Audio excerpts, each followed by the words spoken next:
see people in westerns and like they give someone $1. And it lasts them a year. And that gets them a shave, a bath, puts them up at a hotel. Get me some blankets. Get some blankets, guns.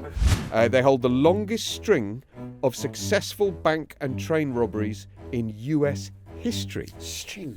But I thought the hole in the wall gang was because they used to make holes in a wall when they robbed banks. No, it's where they hid after a robbery out in the mountains. We're really learning so much in this podcast. We really are. This is a global production.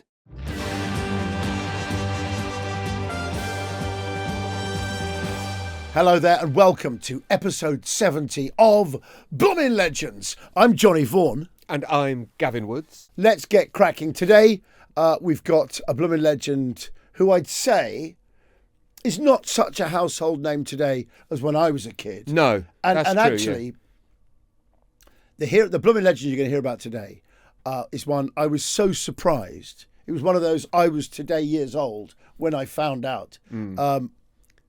Is a real life figure. Oh, yeah. Because today's Bloomin Legend, Gav, is Butch Cassidy. Butch Cassidy.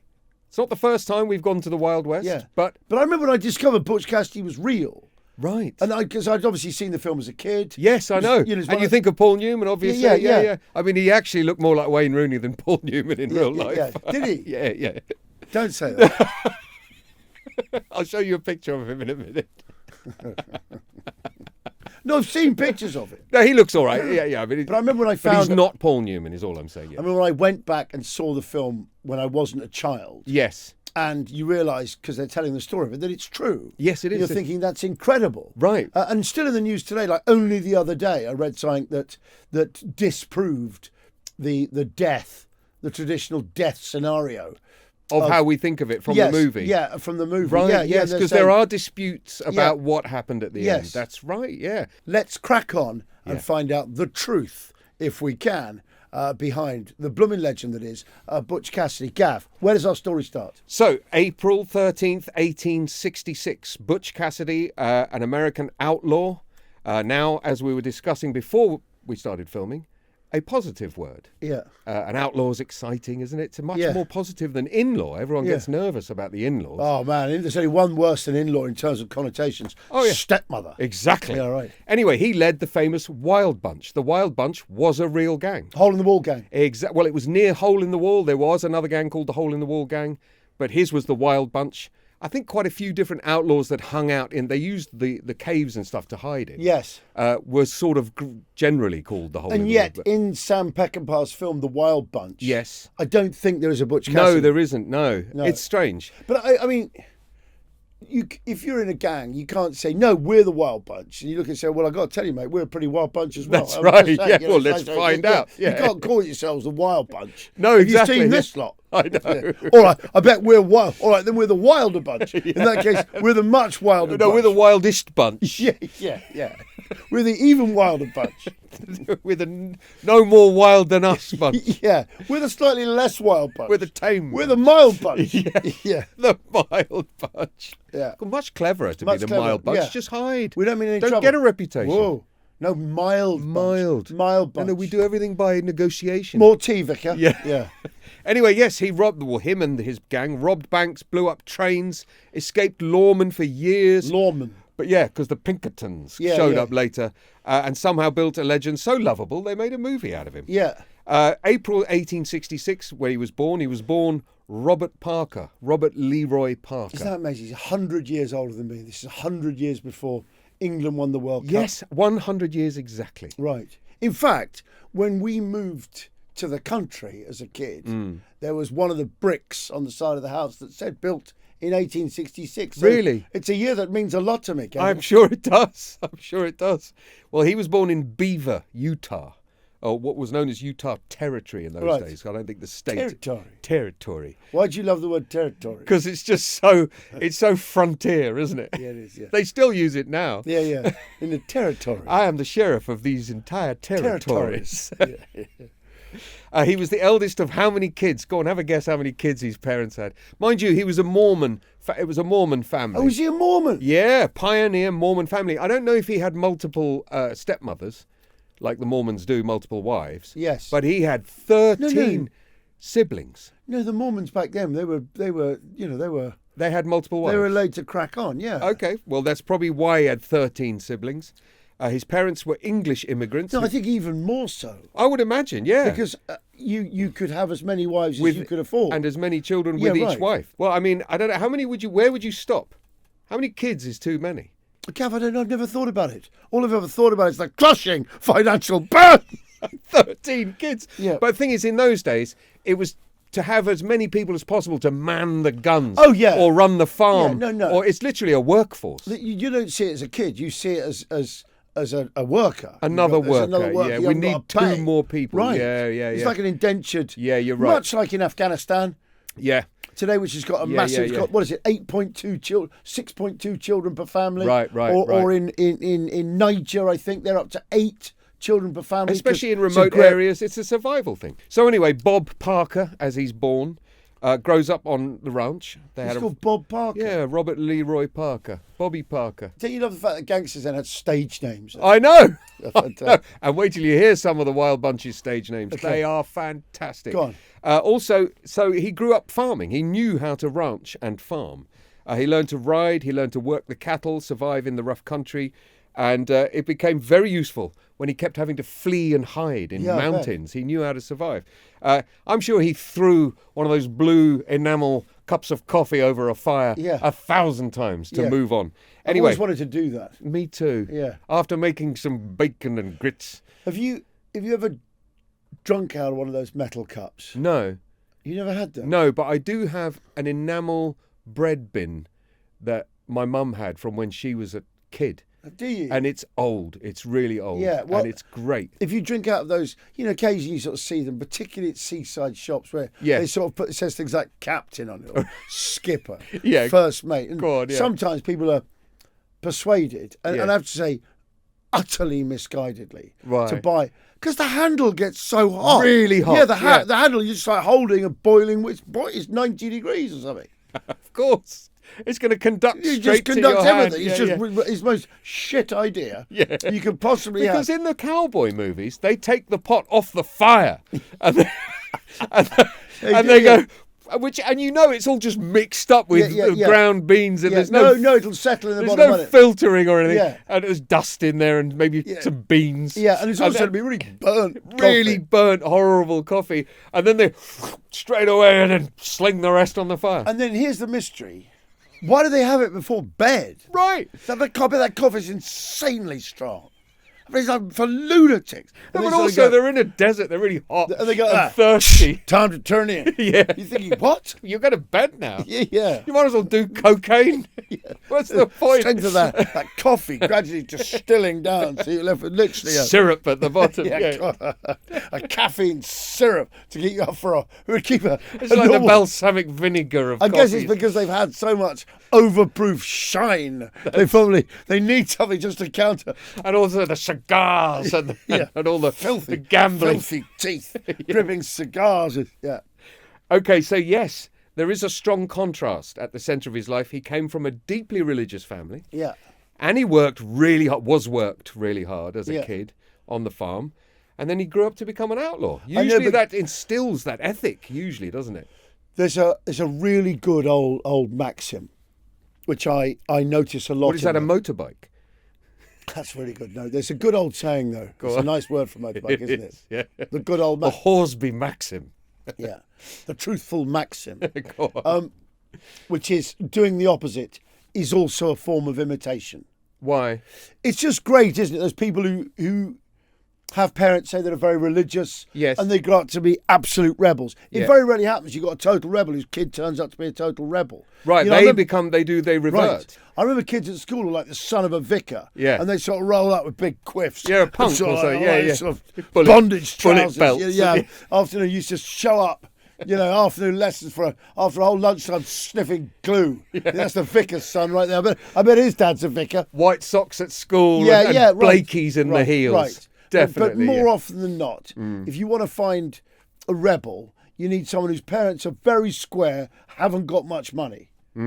That's a classic easy combo. prey. It's a classic combo, that one. Definitely. Yeah. So during this period, he meets a local cattle rustler while he's working on the ranches, a guy called Mike Cassidy. Right. He made a huge impression on him. He's kind of like his outlaw mentor. Mike Cassidy. His name was Mike Cassidy. But Mike Cassidy is such a name of someone who'd run a conference, isn't it? My name is Mike Cassidy. Yeah, call me Mike. Today we'll be looking at ways to optimise your systems so they run for... it's a real... Absolutely Mike right, Cassidy. Yeah. Mike Cassidy. Or here where we work, fifth floor name, that, isn't it? Definitely, Mike Cassidy. Yeah, oh yeah. You better speak to Mike Cassidy on fifth floor. You can't get that done unless you get it past Mike. I think Mike Cassidy might help you out with that. I think he's got great contacts at Unilever. Yeah.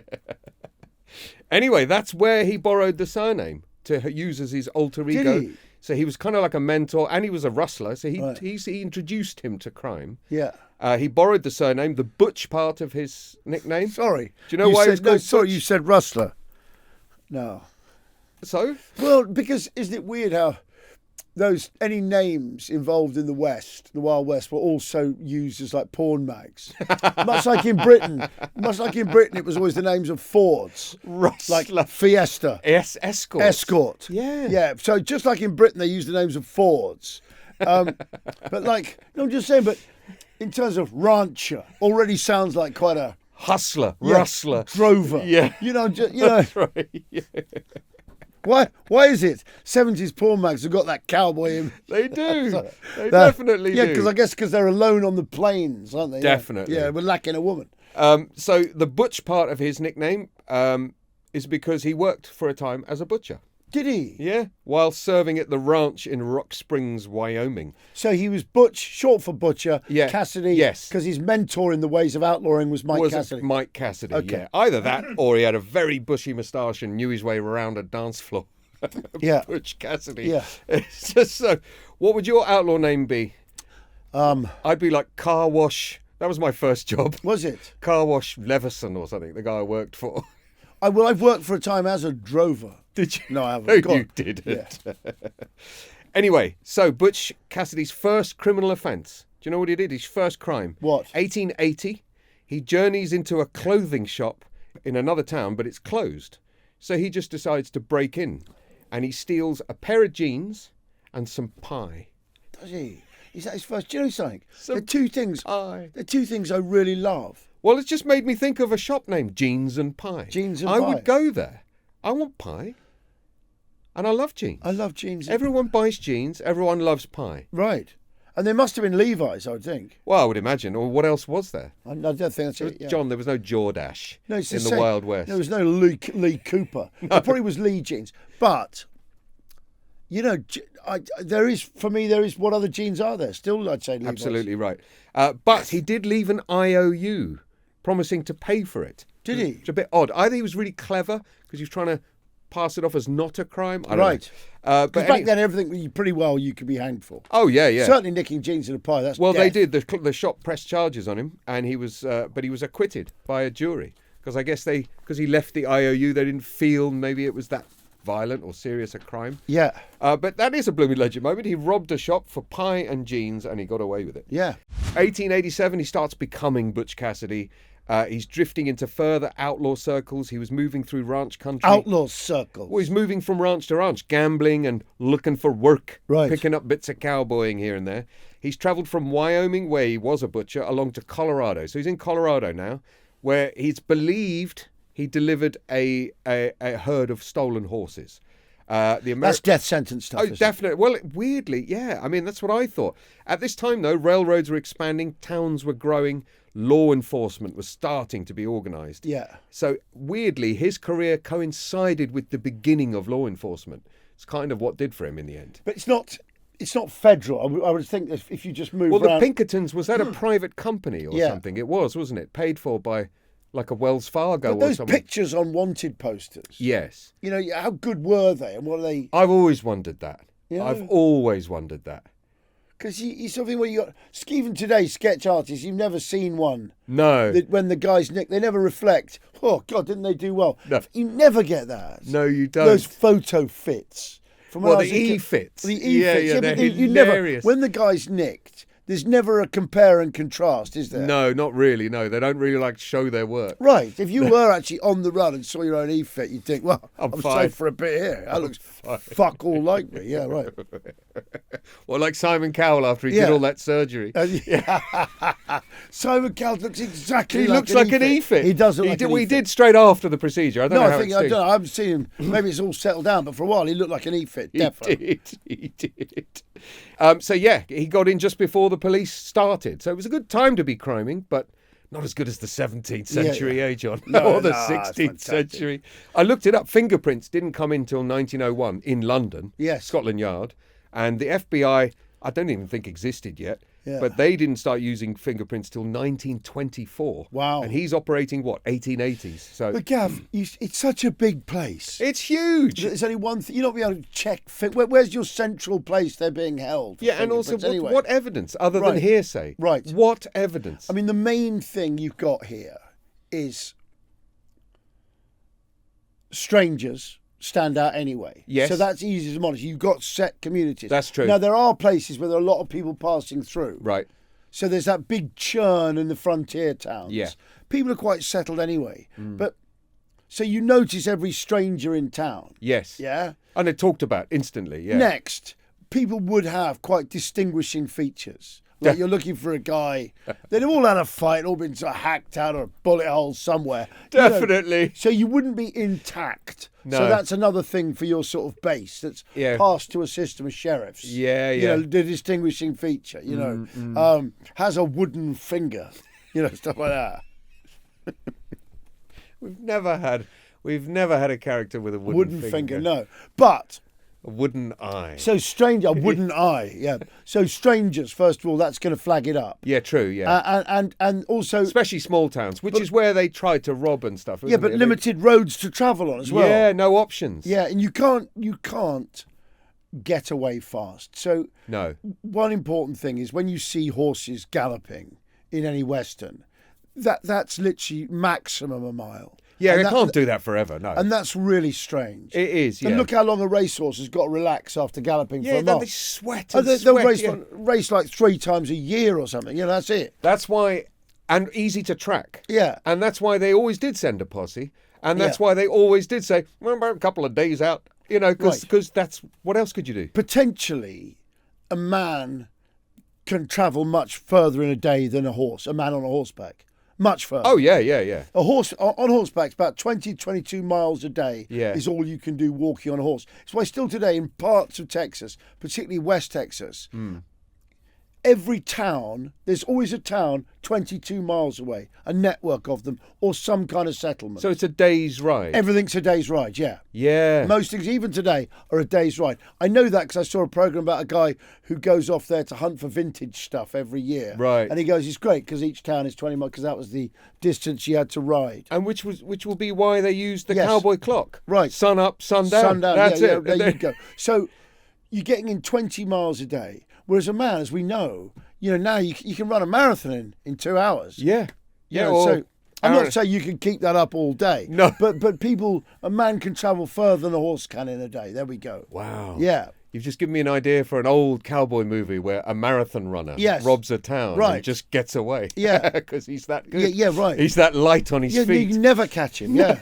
Never. Well, you've got to go back to the west. Horses slowing them down. Well, have like some Mo Farah sticking Yeah, places really up. skinny. It's quite conspicuous. It is, yeah. The trouble is he'd then be weighed down by loot. He would, yeah, because the loot, as you realize, is coins. But no one's going to catch him. No, not a chance. He buries the loot and then he runs. Yeah, he can do a day's march in 2 hours. Easily. Yeah. And just sleep for 2 hours and then do another 22 miles. Yeah, easily. Anyway, so Butch, 1889, he takes part in what is described as his first major confirmed robbery. Go on. He and his associates robbed the San Miguel Valley Bank in Telluride, Colorado. Reports vary, but the figure of the robbery was $21,000, equivalent to $752,000. Wow. Today. That's loads, considering there's, 5 or 6 of them in the gang. No, but considering, you sort of see people in westerns and like they give someone $1 And it lasts them a year. And that or gets something. them a shave, a bath, puts them up at a hotel. Get me some blankets. Get some blankets, guns, some whiskey. a big old gun. Yeah. But you, 2 wagon wheels. yeah, that's getting you some And stuff. a horse. Yeah, like $1. This is important because robbing a bank in the Old West was not casual.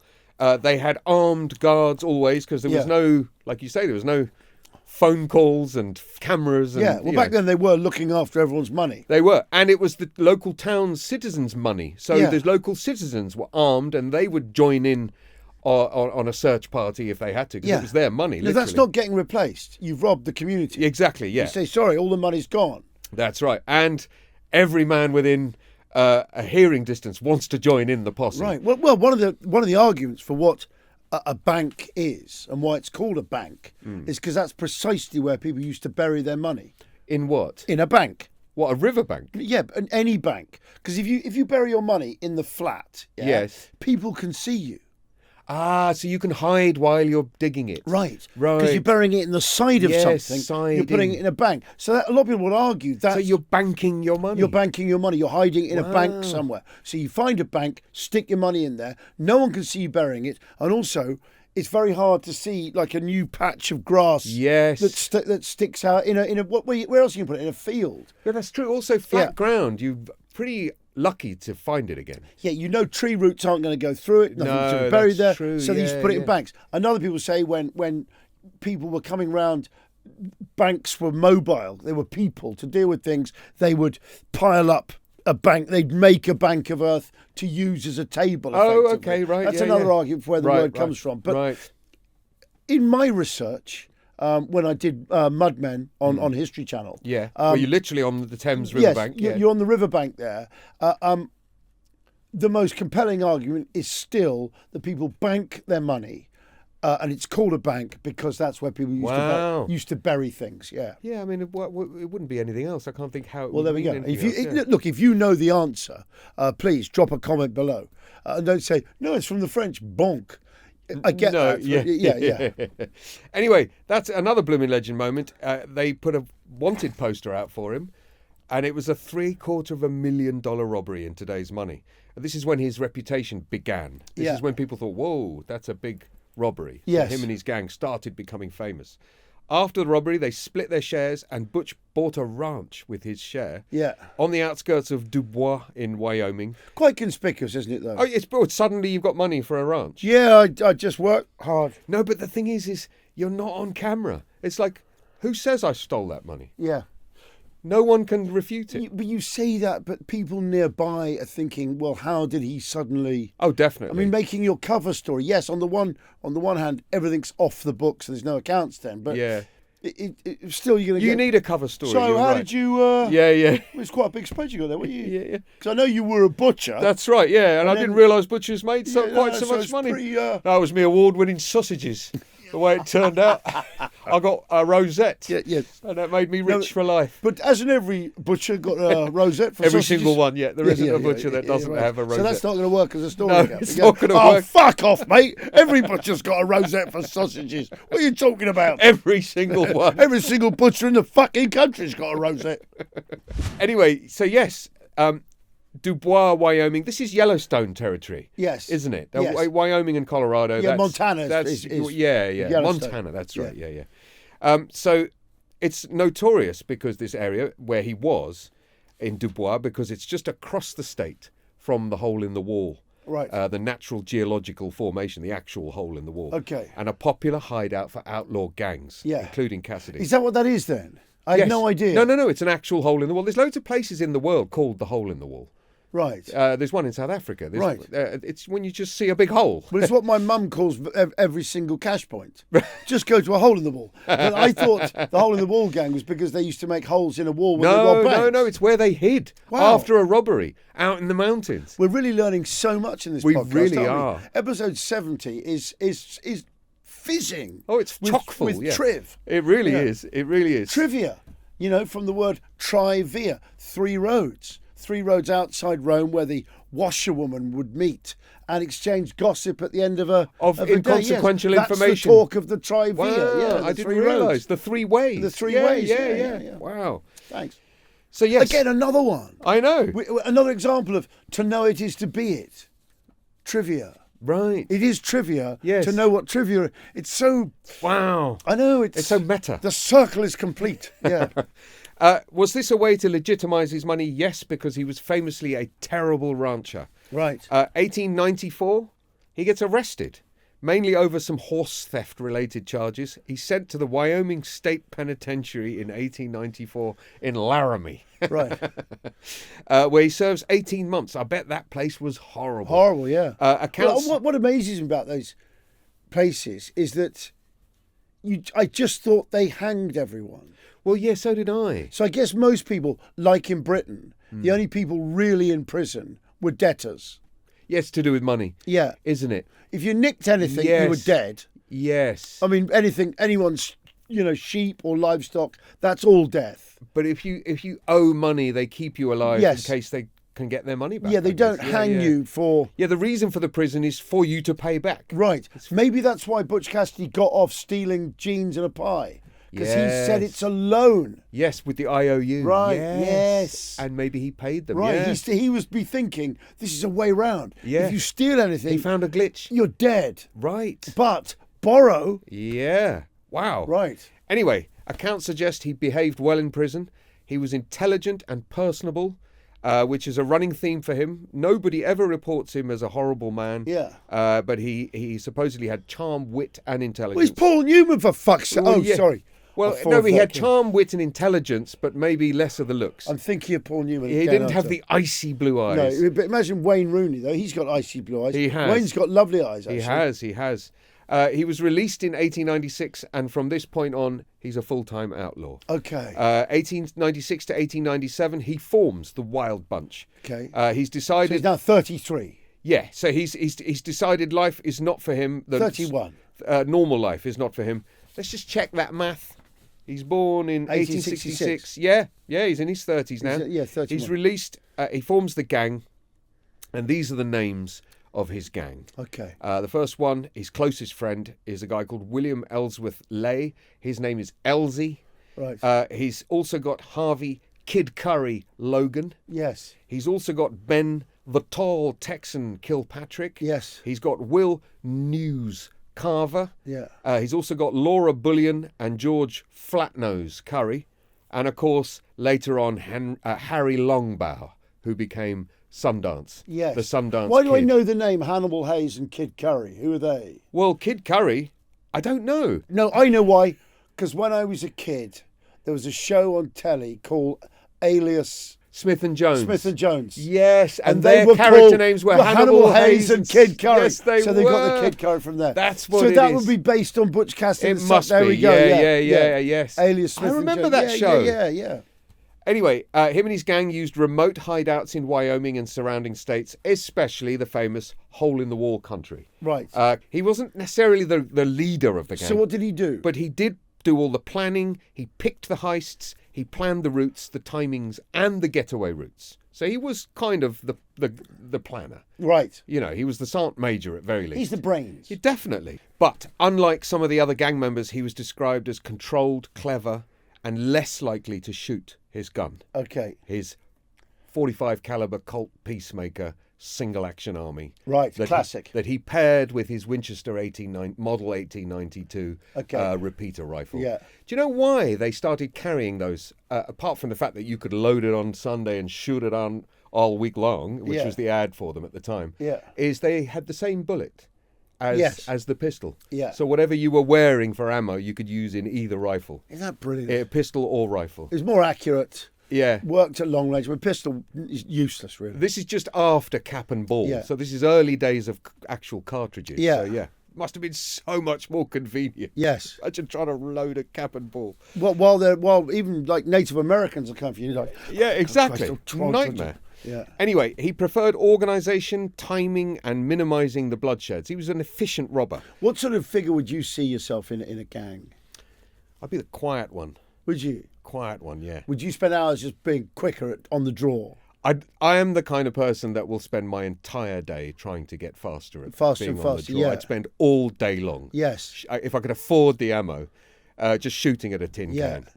What else is there to do? I'd What about you? Would you lead the gang? Because the problem is you end up in the papers. You do, yes. I've never understood why any gangster wants to get famous. I've never understood it. I'd be the guy who was back at the ranch or back at the hideout. Yes. It's like the older bloke with the beard. Right. Who speaks sort of frontier gibberish, but for some reason takes a tiny share of the thing. Right, but never gets roped into the actual for crimes. keeping it, for making sure the fridge is always full of beers and there's always good food. And you're the foreman. Yeah, and the ranch foreman. Hides all the horses and goes, there's nothing to see here. Knows where the bandages are. Must have passed by 2 days, 2 cents. Plum, clean me up. Nation's held. They've gone now. No, just forget him. Forget it. But that guy there. Yeah. He's always in that long underwear. Yes. Yeah. I don't think him tolerating. Goddamn hell, came through my. They'll be fixing to hot-tail it out of here. Yeah, and I'd be that guy. And then that's as soon as they've a gone great role. Yeah, you can come out now, lads. Yeah. And there's a really good example in Sam Peckinpah's masterpiece, The Wild Bunch. Yeah. They've got a really good guy like that. Oh, have they? Yeah, and for some reason he gets a Everyone share. likes him. Yeah, everyone just likes him.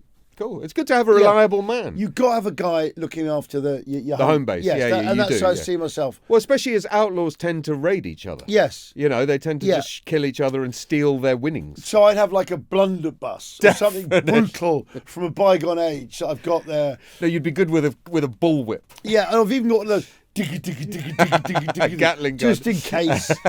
And it's always on the back of a carriage. Yeah. That somehow canvas gets pulled over before you start firing it. Yeah. That's right. But also I'd sort of gather intelligence by looking like a drunk in places. Yes. And I'd hear about the raids. Sitting on the porch just with the hat down, Everyone but thinks, actually he you're doesn't hear watching that it. there's a stagecoach coming through with lots of gold. Yeah. I'd be that guy. I've heard tell kind of guy for the gang. That eyes and ears. Right. But keep your name out of the papers. Yes. Why? I see myself very much as sort of the communicator. Anyway, now we get to 1899, and the Wild Bunch pulls off one of the most famous robberies of all time. This is the Wilcox. Sorry, hang on a second. The other reason I take that role, yeah, is because if all the gang do get nicked, yes, all the stuff's at the hideout. Right. Yes. Well, I've got all the money, haven't I? Well, of course you are. That's it. They've all been killed. Oh, you jailed. mean killed? Right. Oh, even better. Yeah. Because if they're in jail, they don't want you spending it. No. But there's one guy who's got to know where it is who's not a risk. Otherwise, you just left all your booty in a hideout. Right. And there must have been, Escobar must have had loads of those. But they trust old Johnny. He's not going to steal anything. Cave minders. Right. But didn't they always kill them? I mean, once they buried the money, didn't whoever buried it always got shot, didn't they? Not. I bet they trust old Johnny because they wouldn't because they know it's just me that knows. Okay, that's fine. Plus, you make really good coffee. Yeah. I make really good coffee. Which is really valuable out on the plane. A really slow-cooked brisket. And biscuits and gravy. Biscuits and gravy, yeah. Brisket. Anyway, now we get to the Wilcox train robbery. This is a big, famous robbery. All these end up... So this happened? From here on, these all end up in the press. Right. It's where they start getting their sort of Robin Hood kind of folklore around them. Even though he wasn't handing the money out to the poor. No, Robin Folk to feed his soul.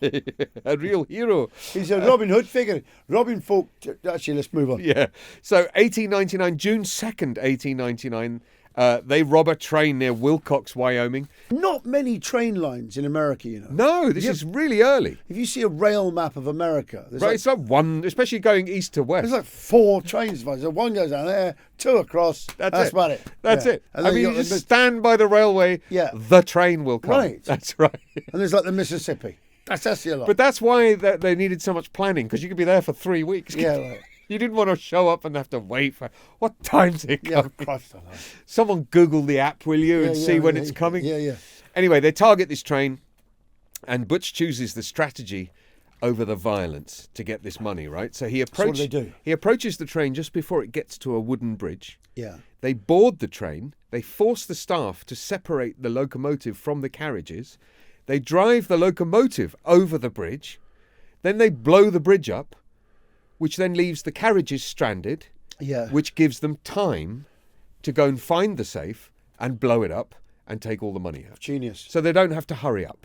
They're not worrying about anything else. It's genius. It's really clever. They escape with loads of money. They steal $2.4 million in today's money in one robbery. So far, They've got a tally of $3.15 million so really far. successful. By the time they hit the Wilcox train. Right. He's done the Wild West Big Two. They've done a bank and a train Right. with dynamite. Yeah. The dynamite thing is so old school. Yeah. But anyway, in 1900, they move on more robberies. The Wild Bunch keep going. They run a train near. They rob a train near Tipton in Wyoming, and this is where their legend Of grows. course, it's not going to be Tipton, just outside Birmingham, is it? No. Cassidy, I think his name was. I think he came through. It was unbelievable. Howl in the wall. There were a lot of Yankees, and they said they're going to fuck off back to the States after they've robbed us. Kept singing raindrops keep falling on me head.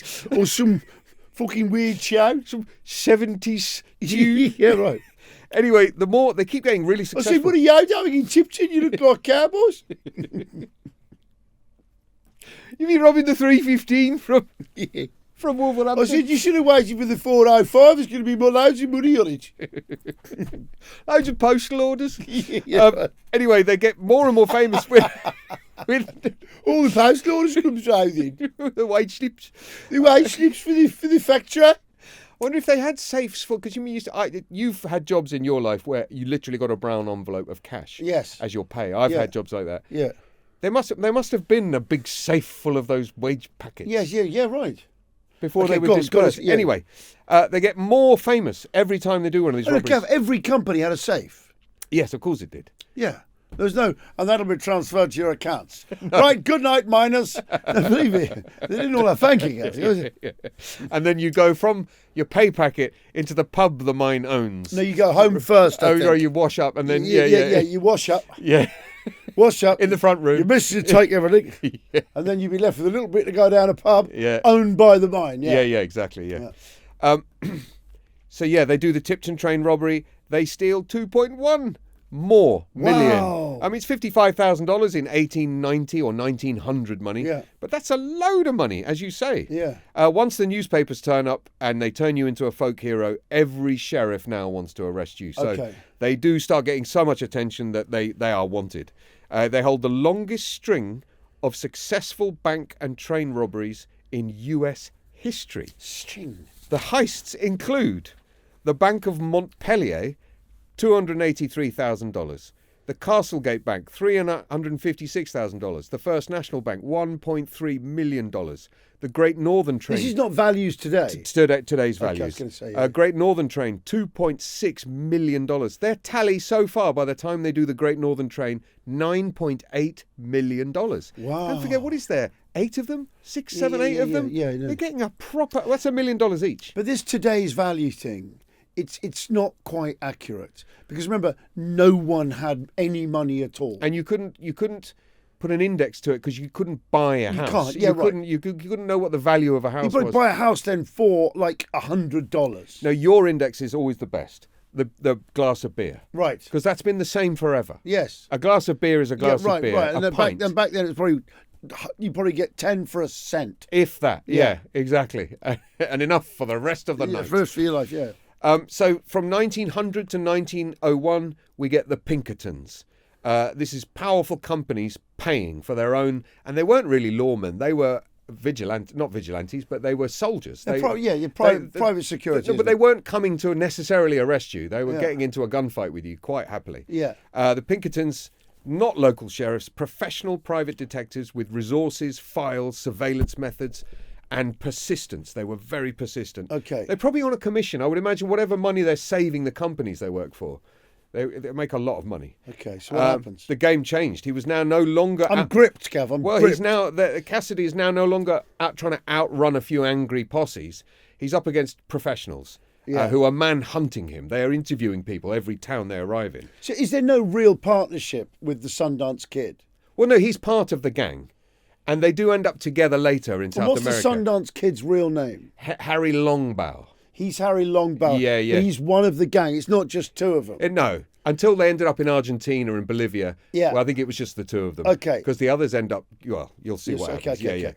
So the Pinkertons were using modern methods. They pooled together photographs. They tracked all relatives to interview them. They chased associates. They compared witness statements. They suffocated the support network as much as they could. Do you know what's really bad, yeah? these guys are thieves and Yes. rogues, yeah? Yes. Why do I not like the Pinkertons? I know. Who are just I trying know. to bring them to justice. It's terrible, I isn't know. it? And this is the sort of Scorsese factor, isn't Well, it? this is what props Netflix up. Yeah, it really You know, does. It's our You're love of cheering on Right. Henry Hill. Yeah, You know, right.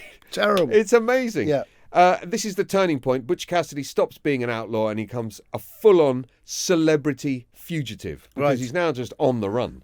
In 1899, he approaches the Utah government to try and create an amnesty.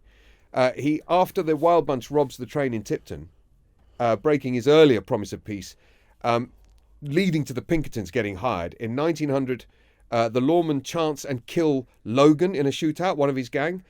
On March 28th, the Pinkertons pursue George Curry and News in Arizona, but they're caught using stolen money from the Wilcox train robbery. That's what gives them up. They escape, but 3 sheriffs and deputies are killed, so now they're in a murder situation. The 5 remaining members of the Wild Bunch are pictured in December 1900 in a photograph famous called the Fort Worth 5 photo. This is in Fort Worth, Texas. Yeah. The Pinkertons get hold of the photo and spread their faces across all the wanted posters, much more accurate pictures of them. This leads to the arrest and the killing of News, Kilpatrick, Laura Bullion, all from the Cassidy gang. Okay. Now it's just him and Sundance. Okay. That's why it's Butch and Sundance. Yes. In 1901, they flee America. The pressure in America is too immense. Yeah. Cassidy and Sundance, joined by Sundance's partner, Etta Place, they leave for South America. So, Gav, how did they get to Argentina? Did they get a boat? Did they run? What did they? I mean, they could have ridden. There was no railroad. Well, there probably was a slight railroad down there. What did they do? Well, they would have had to ride through Mexico. We tried to look it up, but there's no actual account of Isn't how they there? got there. Okay. So my guess is they paid a boat. They Right. must have gone down to like Louisiana or Texas and got on Yeah. a boat. Right. They must have. Must have done. Probably somewhere like Galveston. Okay. Okay. You're making it up, but I love it. Go on. So, what happens next? So they show up in Argentina, where they buy a ranch in Patagonia. Right. Right? And they live as Patagonian ranchers for a little while. Amongst the Welsh. Yeah, amongst the Welsh, as you say. And this is the potentially could have been their kind of pina colada on the beach moment. Right. Because they have got away with it. They haven't been caught. Yeah. In 1901 to 1905, 4 years they're there on this ranch. They raise cattle, they deal, they buy and sell land, and they try and blend into the frontier society. Yeah. Well, I mean, you got Patagonia. You got a big Welsh community. You there. do, You even got by all- then, isn't it? Yeah. Yeah. No, that's exactly right. Yeah, There's- yeah. So there's all sorts living there and mining there. Right. But Yeah. Well, anyway, the Pinkertons are still after them. They're not there, but they didn't stop wanting them. And eventually, they started drifting back to crime. They got close as ever to becoming just settled, but they start robbing again in South America. So by the mid-1900s, in 1905 onwards, they're both linked to robberies in Argentina and Bolivia and surrounding areas. Their movements become harder to pin down, so we only have one figure to add to the robbery list, the Banco de Tarapaca. yeah. This is $3.7 million equivalent. This right. is $100,000 they took, Yeah. which is loads. Their total so far, $13.5 million. Okay. They robbed the Banco de Tarapaca in Patagonia before they sold their ranch and fled to central Argentina. Isn't it funny, isn't it, how those two geezers It's with amazing. that ranch, Yeah. the moment they sell, the bank gets done. Well, no, afterwards. This Yeah. is the thing. They sell the ranch after they've got Yeah. the money. It's just Wow, crazy. So they flee to central Argentina after a tip-off that the Pinkertons are now coming to South America Wow. to try and catch them after the thick snow. They're trying to outrun not the law, just the law, but the fact that the modern world is catching them up now. Yes. Better communications, better policing. They've all got... Why am I on their side? I know, They're just I robbers. know. Why am I hating the modern world? Justice. Well, in the You know, movie... the internet. In the movie, they keep seeing them not lose the trail. Yes. They keep looking in the distance and they see those guys. They keep coming. Yeah. The line they keep saying is, who are those guys? Yeah, yeah. Because they're like, these aren't normal. This isn't a normal posse. yeah. Anyway, the age of just stealing some money and vanishing was closing now. This didn't happen anymore. In June 1906, their final robbery is recorded in Villa Mercedes in central Argentina. They burst into the Banco de la Nación and they raid the safe with guns, taking 12,000 pesos, $700. Yeah. Their smallest ever heist, about $26,000 today's value. From here, they escape over the Andes I mean, that's an achievement on its Yeah, own. no, it really is, yeah. Riding over the Andes into Chile. Yeah. In 1908, they get into a final shootout in Bolivia. The traditional account says that in November 1908, Cassidy and Sundance were in San Vicente, Bolivia.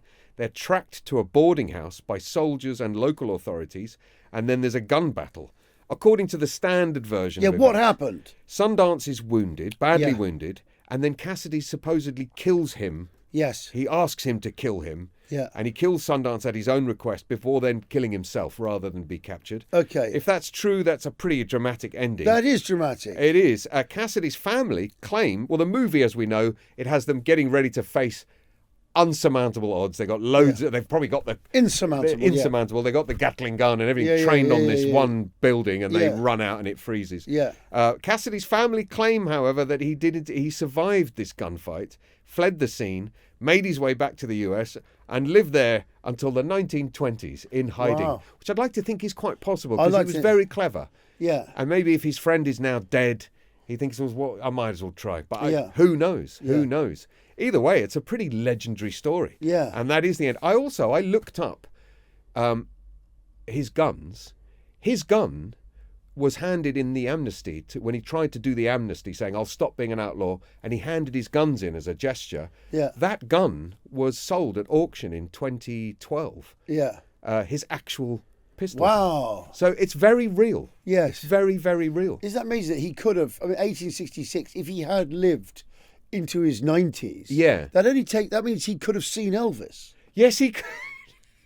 No, I'm saying Elvis starts out in 55, Yes. starts doing gigs. I'm saying conceivably, Yeah, if he hit he'd only have to be 90 odd, yeah. 89 Yes. for people who'd known Butch Cassidy could have also been at an Elvis gig. And heard That's All Right, Mama. Yeah. Yeah. They How really about could that? have. Anyway, Butch Cassidy, Bloomin Legend. Let's get that leadership board out and find out if you're on it. Right, Gav. Butch Cassidy. I mean, it's a great name. It Yes. is legendary. It is legendary.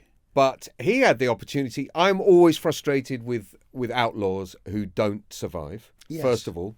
And Well, we think. Well, we think. Yes. But I get frustrated with any outlaw who gets hold of like $1 million or Yes. more and has an opportunity to buy a ranch and just go quiet. Right. Just go quiet. What was he? Watch the golf. What was he? Yeah, right. Do you know what I mean? Play golf. You play golf. What was he blowing all the money from in America of this time? And Right. they're still pursuing him. Yes. And for that reason, he frustrates me. Yes, because he must have been. He's slightly crap. I know there's a few of these who are. Yeah, who yeah, probably yeah, had yeah, their yeah. crap points, but Sure. also he's half. He's one half of a double act. Yes. So if you think Butch Cassidy, you also think Sundance Kid. You do, yes. You do. So it's very hard to separate fact from fiction here. Right, right. I mean, for me, there's a bit of Robin Hood about him. There is. It's the was a- audacity, the cleverness of the raids. Yes. It all deserves to be studied. Right, but if it was the movie Butch Cassidy, he'd be on there. Oh, 100%, just because of how good looking he Right, is. it's like if it's the